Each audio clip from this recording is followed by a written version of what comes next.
Amigos, sejam bem-vindos ao canal Reproduzindo a História no Esporte. O tema deste vídeo é: por que o Brasil não conseguiu o hexacampeonato mundial? Como sabemos, o Brasil foi eliminado da Copa do Mundo 2022 nas quartas de final pela Croácia, nos pênaltis, após 1-1 na prorrogação. Muitos apontam o técnico Tite como responsável, outros preferem culpar o goleiro Alisson, o Fred e até o Neymar. E uns preferem ainda botar a culpa nas dancinhas feitas por jogadores. Mas o que se sabe é que desde 2002, quando o Penta veio, a seleção caiu para todo o europeu que enfrentou na fase eliminatória da competição. E a grande parte dessas eliminações brasileiras foi com o time jogando melhor ou tendo mais talento que o adversário.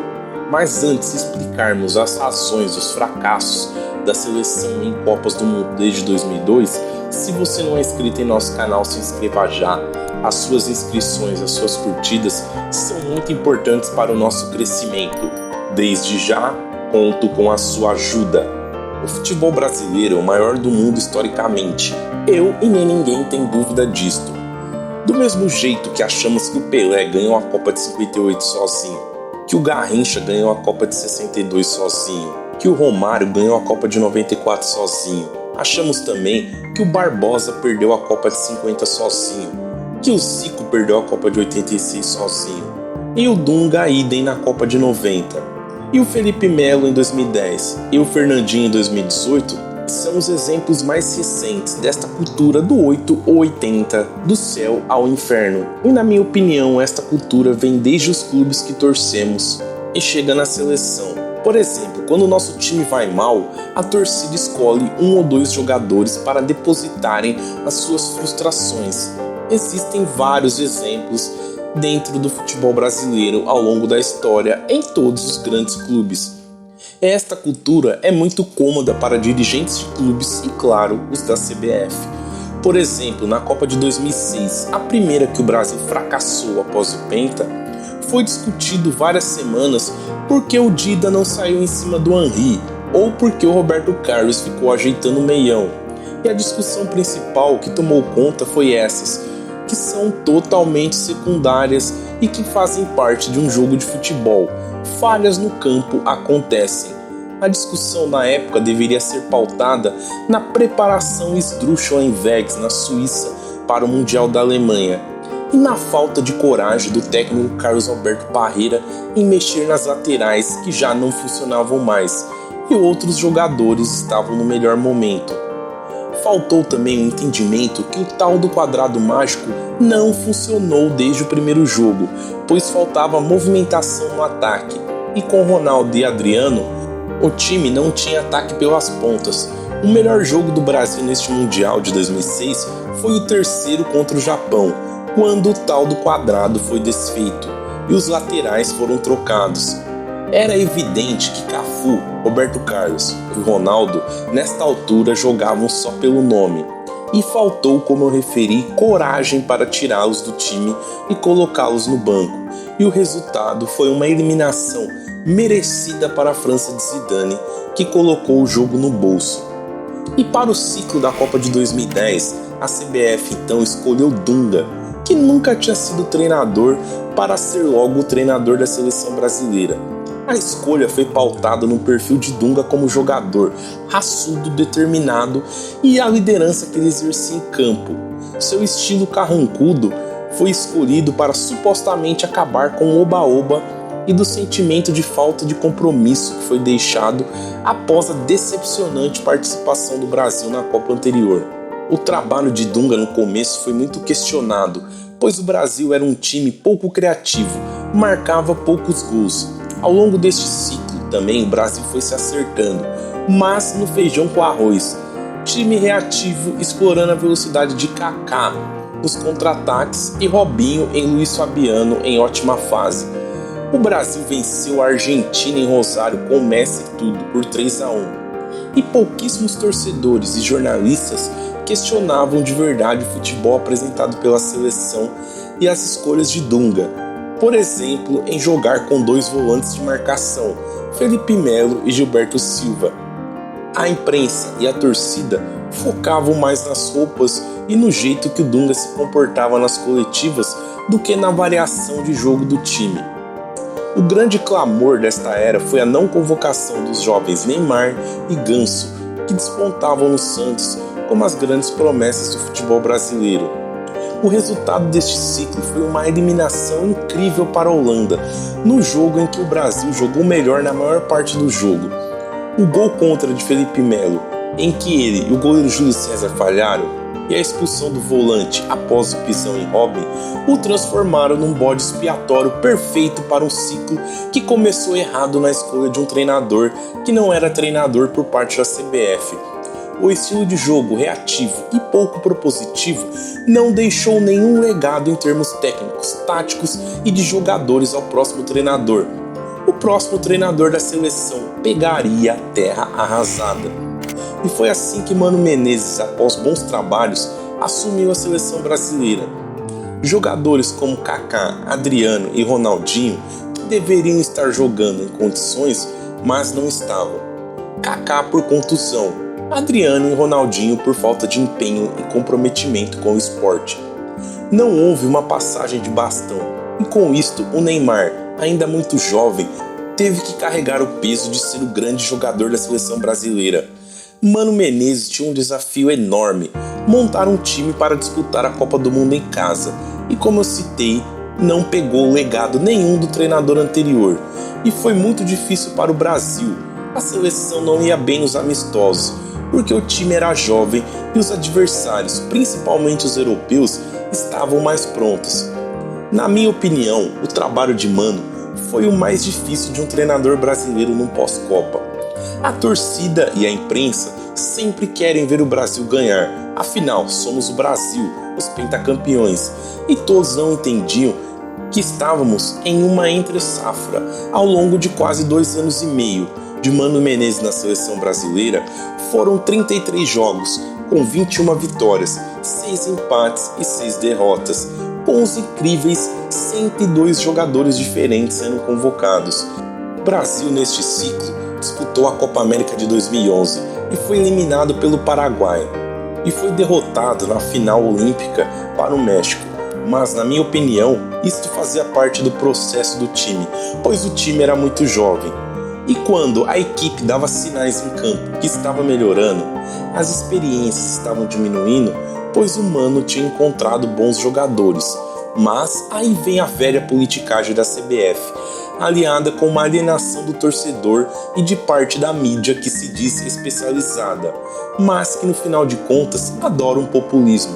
Teve-se a troca de Mano Menezes por Luiz Felipe Scolari, treinador do Penta, e de quebra, Carlos Alberto Torres, treinador do Tetra, como auxiliar. Diferentemente de Mano Menezes, que pegou terra arrasada, o Felipão pegou uma base já pronta, com Neymar, Marcelo, Dani Alves, Maicon, Thiago Silva e Davi Luiz, e deu seguimento ao trabalho com alguns ajustes. E o time melhorou como melhoraria com Mano Menezes, pois os jogadores estavam em claro processo de evolução. Aí veio a Copa das Confederações de 2013.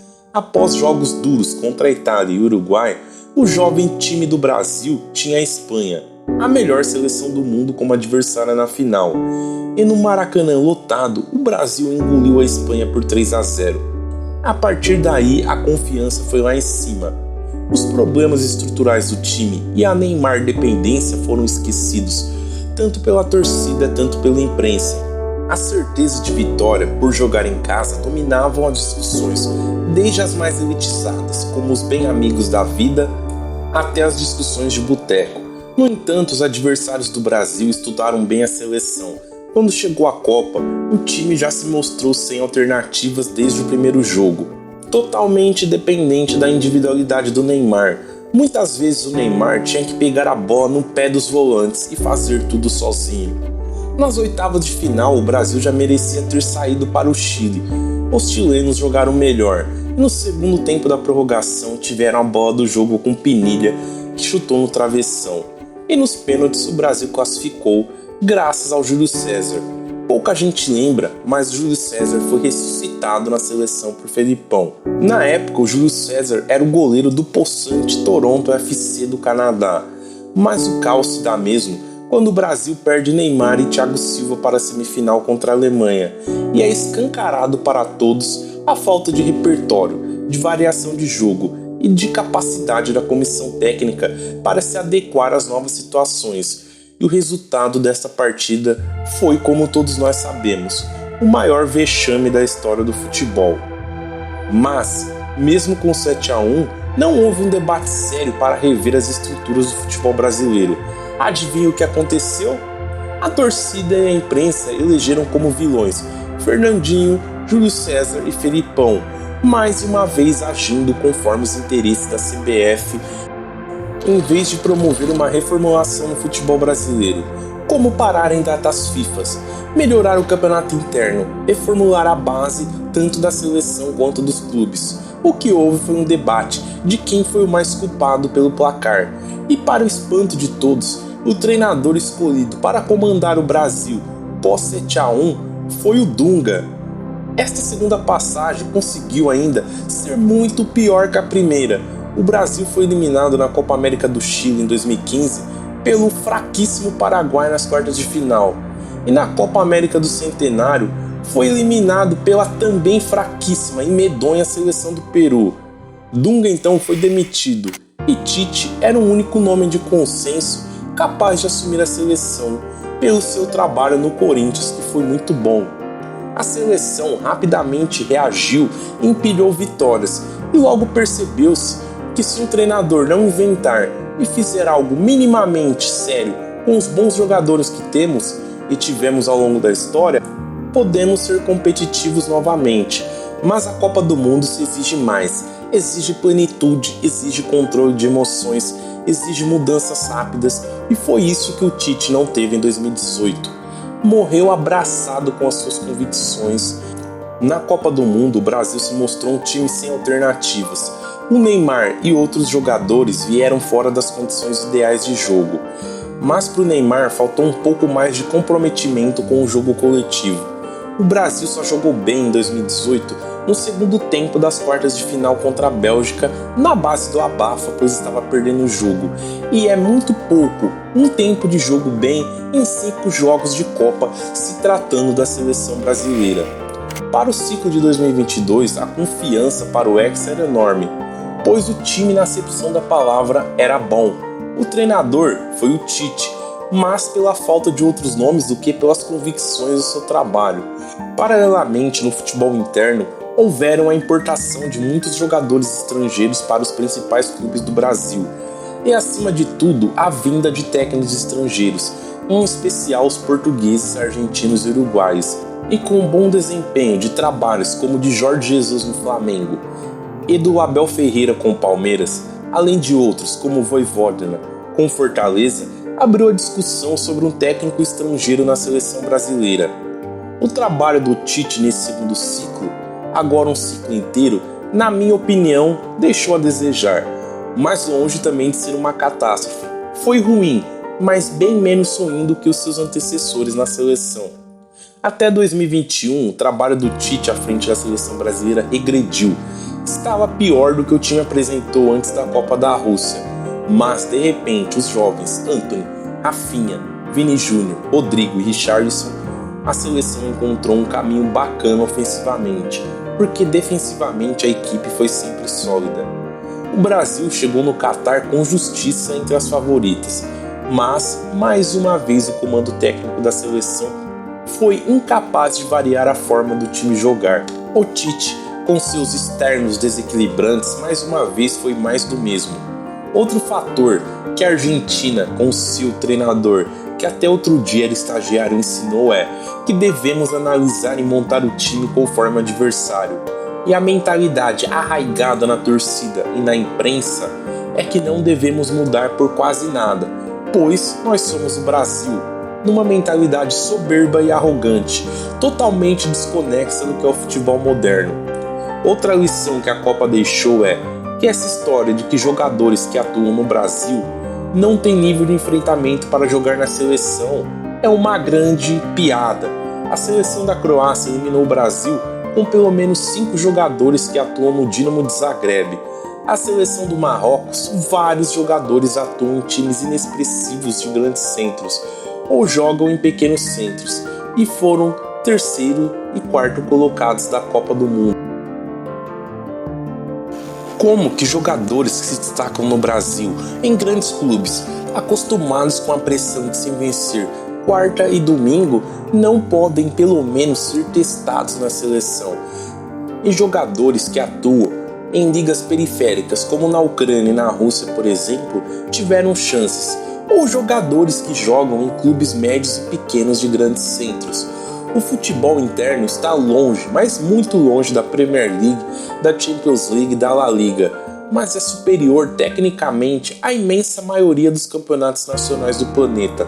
Então, se destacar num Flamengo, num Palmeiras, num Corinthians, num Atlético Mineiro é parâmetro sim para ser testado na seleção brasileira durante o ciclo de Copa. Outra grande cortina de fumaça é a falta de enfrentamento da seleção com as seleções europeias em amistosos. Um jogo amistoso, por exemplo, contra a França, numa hipotética data FIFA, com os jogadores tendo na semana seguinte um duelo de Champions League ou um clássico local após o jogo, esse amistoso realmente seria jogado à vera? Daria para tirar muitas conclusões? Daria para pautar um desempenho para a Copa do Mundo através de amistosos? Na minha opinião, não. Vimos seleções de outras escolas vencerem europeus, como o Marrocos, que venceu a Bélgica, ou a Tunísia, a Coreia e o Japão, que também venceram grandes europeus. O que está nos atrasando é um combo de soberba, falta de conhecimento e de formação de treinadores, a cultura inútil de personificar culpados, o time de 2018 totalmente perdido no primeiro tempo contra a Bélgica, e a culpa era só de quem? Do Fernandinho. Este tipo de análise é burra e contraproducente. Na minha opinião, só com a chegada de um treinador estrangeiro, com total autonomia e mudanças estruturais no futebol interno, tanto a nível profissional quanto na base, podem nos fazer ter resultados melhores para os próximos ciclos de Copa e quem sabe trazer o hexacampeonato. Se não, vamos continuar enxugando o gelo e elegendo os próximos vilões. Se você chegou até aqui, se inscreva em nosso canal e acione o sino das notificações e dê um like neste vídeo. Desde já, muito obrigado a todos e até o próximo vídeo.